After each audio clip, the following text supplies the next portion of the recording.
Selamat berjumpa kembali dalam layanan audio Sahabat Seperjalanan. Hari ini adalah hari Kamis 22 Mei 2025. Tema renungan saat teduh kita dengan judul Allah Sumber Kebaikan dan Sumber Kesuksesan. Firman Tuhan terambil dalam 1 Korintus 3:7 sampai dengan ke-9. Karena yang penting adalah bukan yang menanam atau yang menyiram, melainkan Allah yang memberi pertumbuhan. Baik yang menanam maupun yang menyiram adalah sama, dan masing-masing akan menerima upahnya sesuai dengan pekerjaannya sendiri. Karena kita adalah kawan sekerja Allah, kamu adalah ladang Allah dan bangunan Allah. Mari kita berdoa. Bapa yang di dalam surga, kami ingin belajar supaya hidup kami tidak berselisih, lalu saling menyalahkan untuk mendukung, untuk menjadikan diri sebagai sumber kesuksesan itu oleh diriku dan bukan oleh dirimu. Tetapi kami belajar sumber kesuksesan kebaikan itu berasal dari Allah sendiri. Dalam nama Tuhan Yesus kami berdoa, amin. Shalom sahabat perjalanan yang dikasihi Tuhan, kita belajar tentang Allah sumber kebaikan dan sumber kesuksesan. Kita diajarkan dari semenjak kecil bagaimana hidup harus baik, hidup harus sukses, hidup harus berkembang, hidup harus kemudian mencapai apa yang dimimpikan, apa yang diidamkan, apa yang kemudian dijadikan sebagai cita-cita yang kita ingin raih. Dan bahkan sewaktu mengingat kita SD, kadang-kadang cita-citanya seakan-akan terlalu ideal, tetapi kita berani bermimpi, kita berani bercita-cita. Seingat kalau kita boleh belajar waktu masih kecil, ada yang cita-cita jadi dokter, cita-cita jadi insinyur, cita-cita jadi polisi, ada juga yang cita-cita jadi presiden. Bayangkan ratusan juta rakyat Indonesia yang bisa jadi presiden, berarti hanya satu. Tapi anak-anak berani bermimpi untuk sebuah cita-cita. Di atas segala cita-cita, sebuah pertanyaan, bagaimana kita bisa meraih cita-cita? Bagaimana kita bisa meraih kesuksesan? Firman Tuhan sudah mengajarkan, kita dipanggil oleh Allah hanya mengerjakan saja yang menjadi bagian kita. Karena kesuksesan itu sesungguhnya itu berasal dari Allah.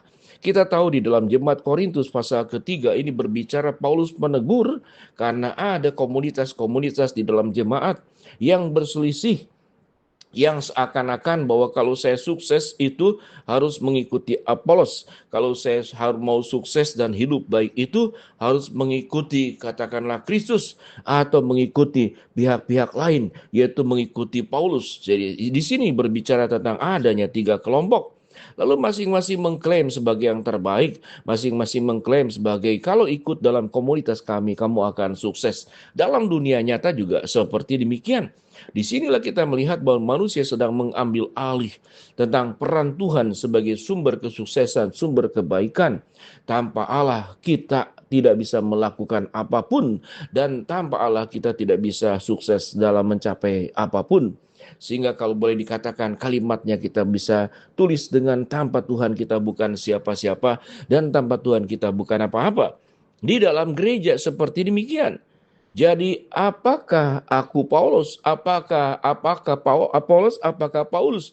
Pelayan-pelayan Tuhan yang olehnya kamu menjadi percaya, masing-masing menurut jalan yang diberikan Tuhan kepadanya. Ayat pertama, dan aku, saudara-saudara, pada waktu itu tidak dapat berbicara dengan kamu seperti dengan manusia rohani, tetapi hanya dengan manusia duniawi yang belum dewasa dalam Kristus. Susulah yang kuberikan kepadamu, bukanlah makanan keras, sebab kamu belum dapat menerimanya, dan sekarang pun kamu belum dapat menerimanya, karena kamu masih manusia duniawi. Sebab jika di antara kamu ada yang iri hati dan perselisihan, bukankah hal itu menunjukkan bahwa kamu manusia duniawi dan bahwa kamu hidup di dalam secara manusiawi? Karena jika seorang berkata aku dari golongan Paulus dan yang lain berkata aku dari golongan Apolos, bukankah itu menunjukkan bahwa kamu manusia duniawi dan bukan rohani? Jadi apakah Apolos, apakah Paulus pelayan-pelayan Tuhan yang olehnya kamu menjadi percaya, masing-masing menurut jalan yang diberikan Tuhan kepadanya? Aku menanam, Apolos menyiram, tetapi Allah yang memberi pertumbuhan. Karena itu yang penting bukanlah yang menanam atau yang menyiram, melainkan Allah yang memberi pertumbuhan. Baik yang menanam maupun menyiram adalah sama, dan masing-masing akan menerima upahnya sesuai dengan pekerjaannya sendiri. Karena kami adalah kawan sekerja Allah, kamu adalah bangunan Allah, dan kamu adalah ladang Allah. Dari ayat pertama sampai ke-9 yang kita bacakan, Kita melihat ada beberapa hal. Pertama, manusia cenderung untuk mengagungkan diri sendiri atau kelompok sendiri, lalu kemudian merendahkan dan menghina kelompok lain. Tetapi kalau belajar bagian firman Allah ini, kita punya bagiannya masing-masing. Kita mengerjakan bagian masing-masing. Ada yang menanam, ada yang menyiram. Dalam hidup pun sama. Setiap kita punya bidang pilihan masing-masing agar kita mengalami sebuah kesuksesan. Tapi firman Tuhan berkata, aku menanam, Apolos menyiram. Tetapi Allah yang memberikan pertumbuhan. Jangan lupa kalau kita kemudian kecewa dan takut seakan-akan apa yang kita kerjakan, yang akan ingin kita gapai seakan-akan tidak mungkin dan tidak bisa. Secara manusiawi mungkin seperti demikian. Tetapi Tuhan berkata, akulah yang memberikan pertumbuhan. Akulah yang membuat segala sesuatunya yang menjadi baik. Akulah yang akan membuat segala sesuatu menjadi sukses dan berhasil. Tetapi kalau kita mengalami sebuah kesuksesan, jangan juga kita mencuri kemuliaan Allah. Seakan-akan kita berkata bahwa kesuksesan ini bukan karena Allah. Kebaikan yang aku dapatkan adalah dari perjuangan diriku sendiri, bukan dari Allah. Orang-orang yang tidak percaya akan bertindak seperti demikian. Jadi yang pertama adalah orang yang sukses menggeser Tuhan. Kemudian orang yang penuh dengan sikap pesimis, takut, khawatir juga sama-sama menggeser Tuhan.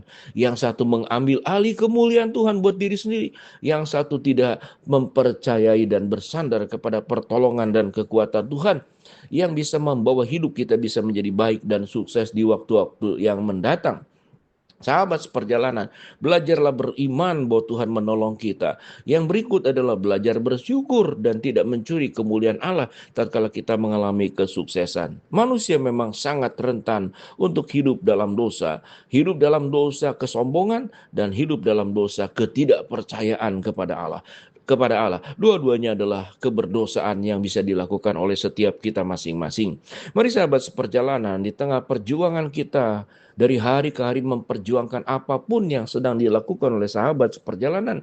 Baik sebagai orang tua, sebagai oma opa, sebagai pedagang, sebagai pebisnis, sebagai pendidik. Apapun profesi kita, tentu ada tantangan, ada kesulitan, ada problem, dan ada masalah, ada badai, ada gangguan, ada halangan. Percayalah, Tuhan yang menolong kita, Tuhan yang memberi pertumbuhan. Kita mengerjakan bagian kita, apakah menanam, apakah menyiram, tidak hanya dalam pekerjaan Tuhan di gereja secara khusus, tapi juga dalam kehidupan secara umum yang sedang kita perjuangkan untuk menafkahi keluarga, untuk persiapan masa depan, agar di masa tua kita tidak mengalami kesusahan. Itu adalah orientasi tentang perjuangan hidup buat diri sendiri, tetapi juga kita perlu memikirkan bagaimana hidup kita tidak hanya berjuang buat diri sendiri, tetapi menjadi sebuah kemuliaan Allah. Waktu kita, talenta kita, karunia kita, potensi kita, energi kita persembahkan semuanya untuk kemuliaan Tuhan. Mari sahabat seperjalanan, jadilah orang yang beriman bahwa Allah sumber kebaikan, Allah sumber kesuksesan, sehingga kita tidak putus asa.